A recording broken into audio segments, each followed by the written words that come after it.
Hoje eu vou compartilhar com vocês 5 pontos que eu analiso em empresas que eu vou comprar ações, e esses 5 pontos foram coisas que eu vi que depois que eu comecei a aprofundar neles, os resultados nos investimentos eles melhoraram bastante, e é por isso que eu quero trazer aqui a forma como eu penso, a mentalidade e quais são esses pontos que eu comentei.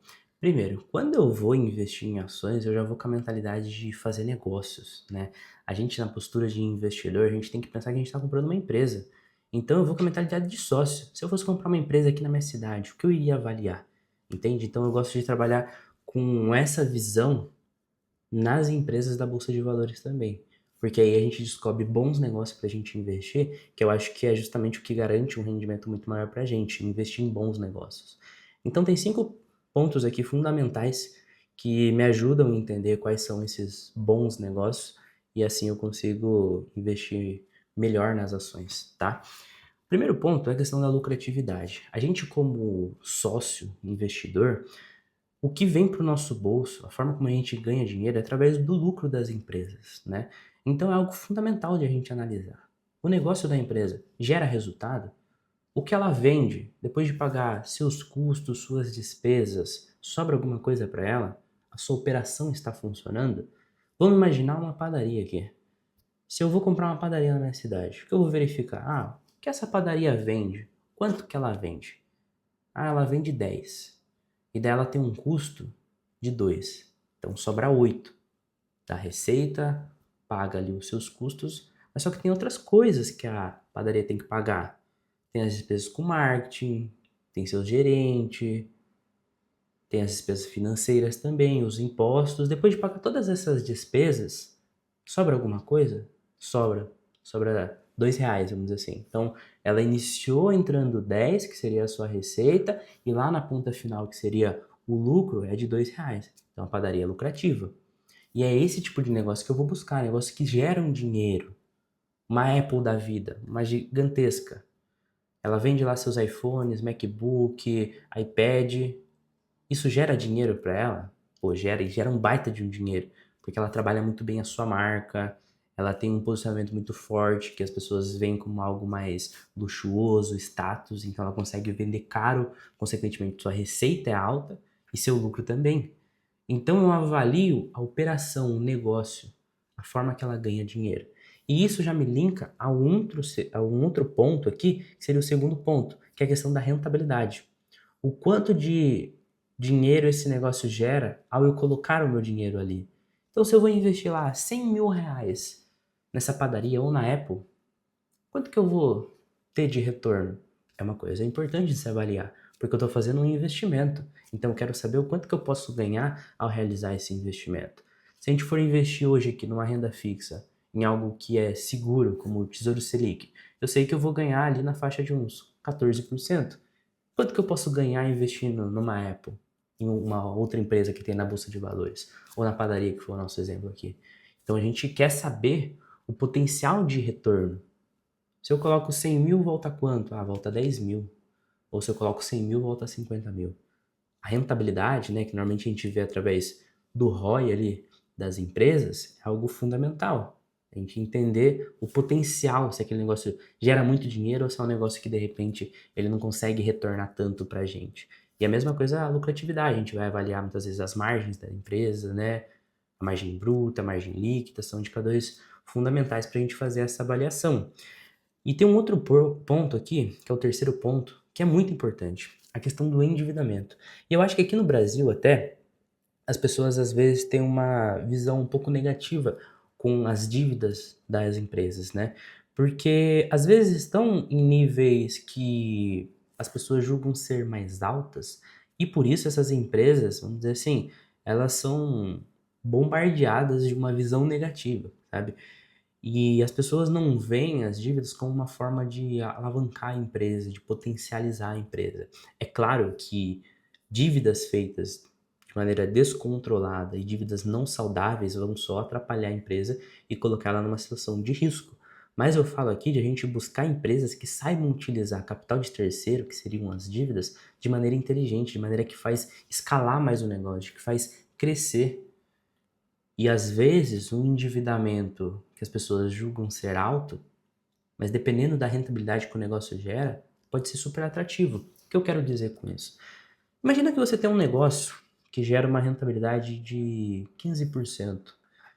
E aí você pode investir nesse negócio pegando o dinheiro do banco que você vai pagar 5%. Você vai ter um capital que custou 5% e você está ganhando 15%. Tá vendo que tem uma diferença? Essa diferença é como se fosse um spread e é o que você ganha, entendeu? Então, dívidas que tenham muitas vezes um custo menor do que a rentabilidade é algo atrativo para a empresa. E o que você tem que verificar ao longo do tempo é muitas vezes o prazo de pagamento dessa dívida e a proporção dessa dívida de acordo com os números da empresa. Às vezes, prazo de pagamentos muito curto pode afetar o giro da empresa, porque tem que renegociar a dívida ou tem que desembolsar ali um grande caixa para fazer o pagamento. Então, o prazo é algo fundamental de se avaliar. E também a proporção dessa dívida referente ao que a empresa gera de resultado, referente aos passivos que a empresa já tem, né, o seu balanço patrimonial. Então, eu acredito que as dívidas, ela não é, vamos dizer assim, um terror na vida das empresas. Na verdade, é uma ferramenta que as empresas elas podem utilizar de maneira muito inteligente. Aqui no Brasil tem essa cultura de que qualquer dívida é ruim, né? Inclusive, quando a gente fala, às vezes, para uma pessoa que não é do mercado, que as empresas têm tantos milhões, bilhões de dívidas, elas já ficam totalmente preocupadas, mesmo que seja uma dívida saudável e controlável para a empresa.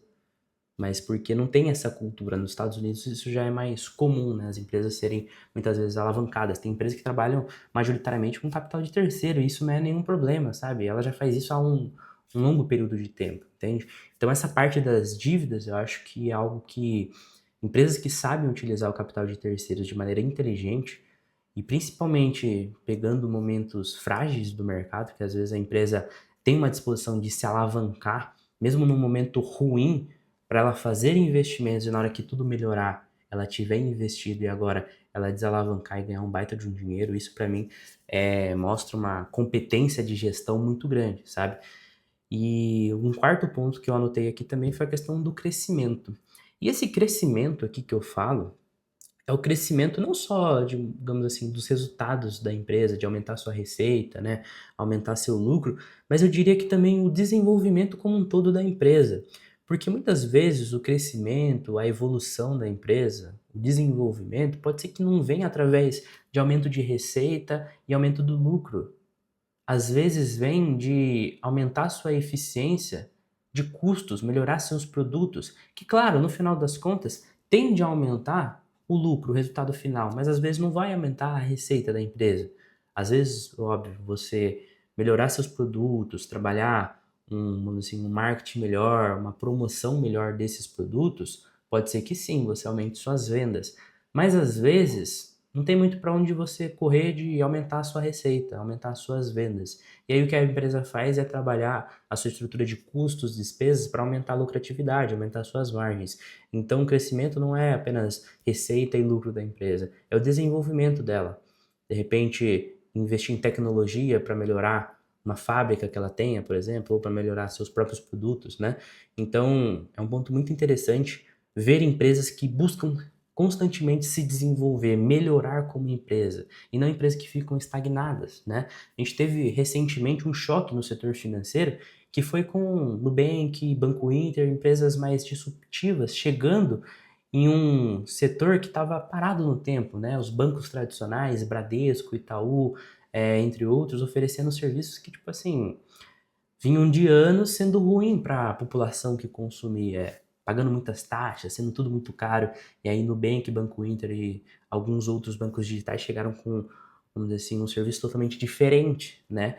E eles sempre buscaram trabalhar nesse desenvolvimento. E aí, se a gente olha, alguns bancos ficaram um pouco parados e foram grandemente afetados. Um que eu vejo assim nessa situação é o Bradesco, né? Se você vai lá no Bradesco abrir uma conta, utilizar os serviços deles, eu não utilizo, né? Mas eu tive essa experiência e eu achei bem, vamos dizer assim, parado no tempo, sabe? Faltou evoluir, faltou acompanhar um pouco o mercado. E isso é um problema para a empresa. Acarreta os seus resultados, uma diminuição, né? Uma visão negativa por parte das pessoas, consequentemente dos investidores, sabe? Então, buscar empresas que estejam constantemente se desenvolvendo é algo importante. E isso, a gente tá falando aqui mais sobre os negócios da empresa do ponto de vista, às vezes, financeiro, né? A gente falou do lucro, da rentabilidade, das dívidas e o crescimento, o desenvolvimento dela. E agora, para fechar aqui, o quinto ponto é avaliar os produtos e serviços que a empresa oferece, porque é algo fundamental também, ao meu ver, porque uma empresa ela pode até ser muito boa, ganhar muito dinheiro com um produto ou serviço ruim, mas eu acho que isso tem prazo de validade. A gente acabou de citar os bancos aqui. Antigamente eles ganhavam muito dinheiro com capitalização, seguro de vida, tarifas. Ainda ganham, mas só que isso veio diminuindo com o tempo, porque as pessoas cada vez mais têm acesso a informações, cada vez mais tem crescido a concorrência. Então, a gente consegue notar hoje produtos e serviços melhores. Então, empresas que fornecem algo que não é muito bom, sabe? Não é aquela coisa que as pessoas realmente estão contentes ao consumir. Eu acho que essas empresas elas tendem a diminuir seus resultados e perder mercado com o passar do tempo. Então, eu gosto de investir em empresas que tenham bons produtos e bons serviços, que elas sejam reconhecidas por isso. Porque aqui no começo eu falei que eu tenho a mentalidade de fazer negócios quando eu vou investir nas ações. E eu penso que uma empresa, ela é uma solucionadora de problemas. O consumidor tem um problema, então a empresa busca solucionar. E se a solução dela for uma solução que só finge resolver um problema ou resolve ali durante um determinado tempo, né, não é uma solução real, eu acho que aquela empresa ela para de ser atrativa para os consumidores com o passar do tempo, né? Então, por isso que eu gosto de buscar empresas que de fato tenham bons produtos e serviços, as pessoas reconheçam elas por isso, porque fazer algo bom vai gerar resultados para a empresa que esses resultados podem permanecer ao longo do tempo e ao longo de décadas, né? Veja empresas como Apple, veja empresas como Banco do Brasil e tem vários outros exemplos aqui na nossa bolsa, na bolsa de fora. E esses seriam uns 5 pontos aí que eu analisaria nas empresas e eu gosto de detalhar, né? Vamos dizer assim, eu aprofundo um pouco mais em cada um desses tópicos e eu acredito que é o que me permite encontrar bons negócios para investir e aumentar meus resultados nas ações, porque encontrando bons negócios eu consigo ganhar muito mais dinheiro.